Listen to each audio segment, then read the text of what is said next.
Эти живые истории из 20 маленьких деревень собирал режиссер Айдар Забаров. «Я не вернусь». Один из популярных камаловских спектаклей этого года сегодня открывает 4-й день международного фестиваля «Наурус».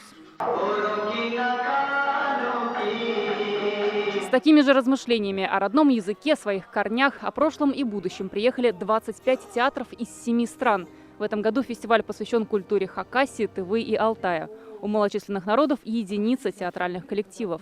Он учим без Бирлих Албаты. Основная линия – это сохранение и развитие родного языка, сохранение и развитие обычаев и традиций народа.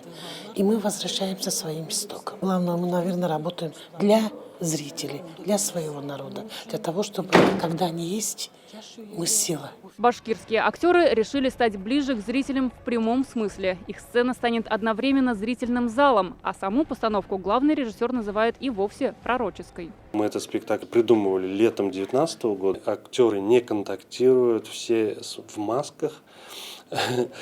И буквально мы его сыграли и вот закрылись на пандемию. Более 500 участников, а заявлено было еще больше. Пандемийные ограничения не позволили приехать. Но увидеть все спектакли позволит формат онлайн. Качественно изменения происходят. Очень радуют наши татарстанские театры. Это Буинский, это Альметьевск, Тинчуринский театр. Это театр Пляскара Камала. С этой стороны это просто заглядение. В этом году театральный фестиваль «Наурус» по-настоящему расширяет свои границы. Только представьте, уже вечером вот эта набережная Кабана превратится в настоящую сцену, где выступит Альметьевский уличный театр. Ну а всем театралам я советую поторопиться, ведь уже завтра будет завершающий день фестиваля «Наурус», где для зрителей свои постановки представят национальные театры из Республики Тыва, Хакасии, Туркменистана, Таджикистана и Чебоксар. Наталья Мезина, Вадим Илларионов, ТНВ, Казань.